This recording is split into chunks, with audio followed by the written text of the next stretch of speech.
প্ৰথমটো ডাঙৰ খবৰ আমি আপোনালোকক জনাইছো জুবিন গাৰ্গ সম্পৰ্কীয় প্ৰশ্ন আহিছে উচ্চতৰ মাধ্যমিক পৰীক্ষাত প্ৰশ্ন কাকতত প্ৰশ্নৰ বিষয় জুবিন গাৰ্গ এই মুহূৰ্তত জনাইছো গুৰুত্বপূৰ্ণ আপডেট জুবিন গাৰ্গক লৈ এতিয়া পৰীক্ষাৰ প্ৰশ্ন হায়াৰ ছেকেণ্ডাৰী ছমহীয়া পৰীক্ষাত জুবিন গাৰ্গক লৈ প্ৰশ্ন আহিছে আৰু জুবিন গাৰ্গক লৈ প্ৰশ্ন আহিছে 5 নম্বৰৰ প্ৰশ্ন আহিছে জুবিন গাৰ্গক লৈ ইংৰাজী বিষয়ৰ প্ৰশ্ন কাকতত জুবিন গাৰ্গক লৈ প্ৰশ্ন আৰু সেই প্ৰশ্ন কাকত কেনেকুৱা আমি আৰম্ভণিতে আপোনালোকক দেখুৱাব খুজিছো প্ৰশ্ন কাকতত কি আহিছে higher secondary Assam State School Examination Board Division 2 Badaali District Half Yearly Examination it's a second year subject English full mark 50 time 2 hours আৰু ইয়াত প্ৰশ্ন আহিছে আপোনালোকে চাব ৰিডিং স্কিলৰ ওপৰত 5 marks ইয়াত দিয়া হৈছে read the following passages carefully and answer the questions that below তলত দিয়া পৃষ্ঠাটো ভালকৈ পঢ়া আৰু পৰৱৰ্তী প্ৰশ্নসমূহৰ উত্তৰ দিব লাগে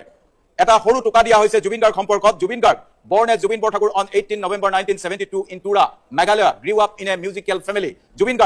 জুবিন বৰঠাকুৰ হিচাপে জন্ম লৈছিল 1972 চনৰ 18 নৱেম্বৰত মেঘালয়ৰ টুৰাত আৰু এটা সাংগীতিক পৰিয়ালত ডাঙৰ দীঘল হৈছিল his father Mohini Borthakur was a magistrate and poet while his mother Ili Borthakur was a singer তেওঁৰ পিতৃ মোহিনী মোহন বৰঠাকুৰ এগৰাকী মেজিষ্ট্ৰেট আৰু এগৰাকী কবি আনপিনে তেওঁৰ মাতৃ ইলি বৰঠাকুৰ হৈছে এগৰাকী গায়িকা this background inspired him to take up music from any early stage আৰু এই তেওঁৰ পৃষ্ঠভূমিয়ে তেওঁক প্ৰেৰণা যোগাইছিল সংগীতৰ ক্ষেত্ৰখনত সৰু কালতেই কাম কৰিবলৈ he began his career in 1990s and quickly became popular in Assam তেওঁৰ কেৰিয়াৰ 1990 চনত আৰম্ভ কৰে আৰু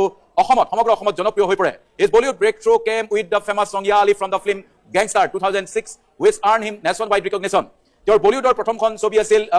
প্ৰথমটো জনপ্ৰিয় গীত আছিল ইয়া আলী ছবি আছিল গ্যাংষ্টাৰ আৰু যিখন ছবিয়ে ৰাষ্ট্ৰজোৰা স্বীকৃতি প্ৰদান কৰে apart from singing he was also a composer actor and film maker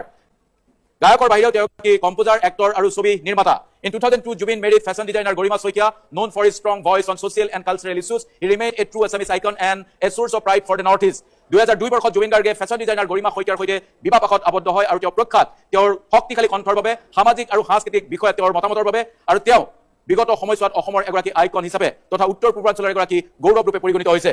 He passed away on 19 September 2025 in Singapore. তেওঁ 19 September 2025 সিঙ্গাপুৰত দেহাৱসান হয় living behind A legacy of thousands of songs in Assam, Assamese, Hindi and many other languages. আৰু